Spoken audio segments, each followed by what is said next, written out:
I always say that, New York City saw the worst of humanity, but we responded with the best of humanity.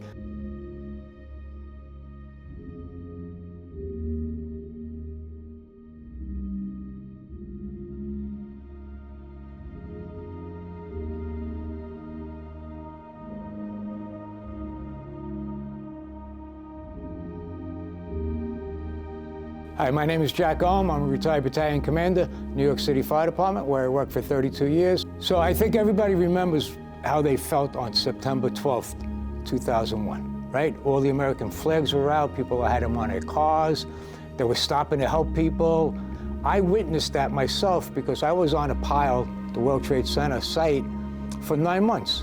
And I saw people from all over the country come together to help us in our time of need.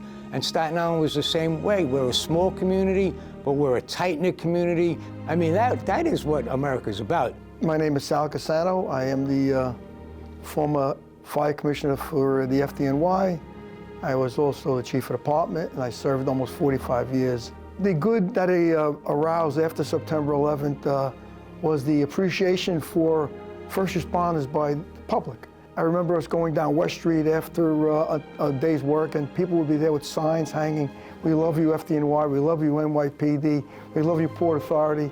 And I can tell you the lift that it gave us after a long day's work was just tremendous. Staten Island is a community of public servants, right? We have a large community of firefighters, police officers, sanitation, teachers. It's a civil service community that loves our city. We love our country. We're patriots, and it's just a great place to live. So my connection to 9/11 is my father was a firefighter. He worked out of Squad 1. That was his last company. He had 19 years on before he was killed on September 11th. I think my father dying, I saw different sides of the job that I never saw before. He gave his life ultimately helping people and saving lives. We were actually contacted by somebody who he saved in the towers, and they wrote a letter to my grandfather, and she thanked us for his sacrifice. After everything unfolded on the 11th, it almost creates something inside you that makes you want to honor your family and kind of maybe show that you're not gonna stop us from doing what we do. My name is Linda Barron. I'm the President and CEO of the Staten Island Chamber of Commerce. So I think Staten Island is unique because we had a really large number of first responders that live and work here, and that work not only in the borough but outside of the borough. It affected so many families. Whether it was family members, business people, everybody knew somebody that was impacted by 9/11. There were a number of people in this community that came together, donated food, contributed to scholarships for children affected by 9/11. Just in general, anything that they could do to support the community, the families that live here, it was unbelievable. You almost see like a larger second family from all those who were affected by September 11th.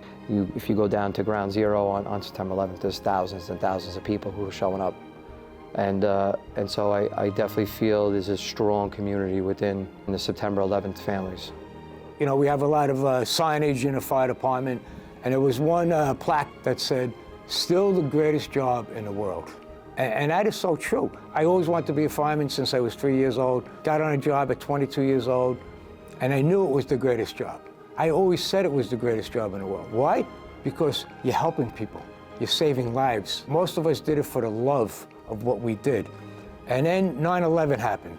Public finally realized what their first responders did for them and what our military does for us day in and day out.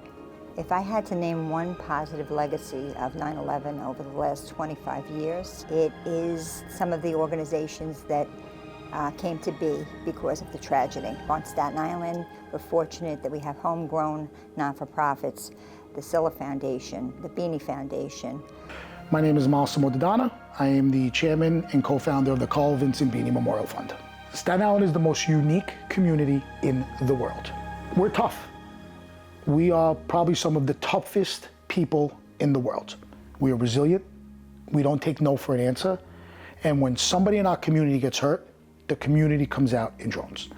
And it's really special. And that's what makes this place so unique, is that we take care of our own. It's very important that we never forget this and that our young people are educated on what happened that day.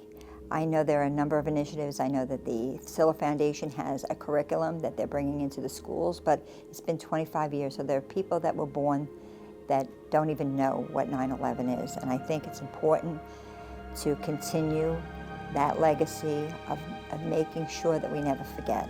It's so important to honor a fireman that goes above and beyond. It's when you think about the job, you think about what they do, right? The department gives out awards and medals at Medal Day, but when the public, when you get an award from the public, you get an award from the Chamber of Commerce, from your peers, or just people you live with, and they're recognizing that you've gone above and beyond.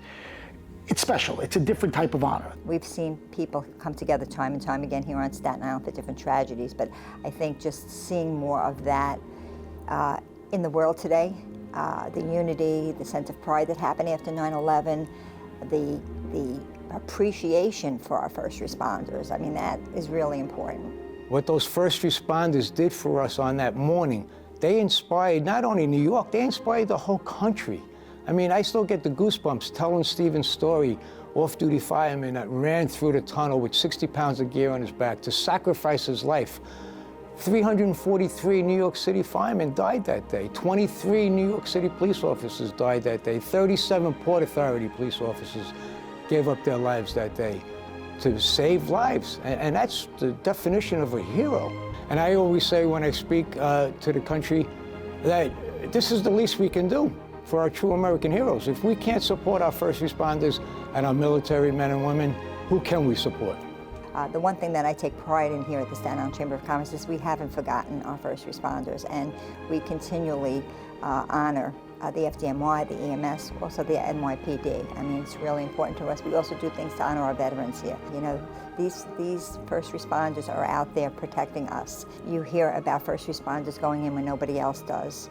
You know, 9/11 was the epitome of that. The Valor Awards on Staten Island, it's really a tribute to the acts of bravery by the members of the Staten Island community. It could be held in every borough, but it's not. So it's, again, a tribute to the Staten Island community for wanting to honor the members of the FDNY, both fire and EMS, for the lives they've saved, for their service to the community, and for us to say thank you for a job you've done to keep us safe. To the members that are being honored today, and their families, because you can't do your job without your family being behind you. Thank you for your service, thank you for your bravery, and keep up the great work.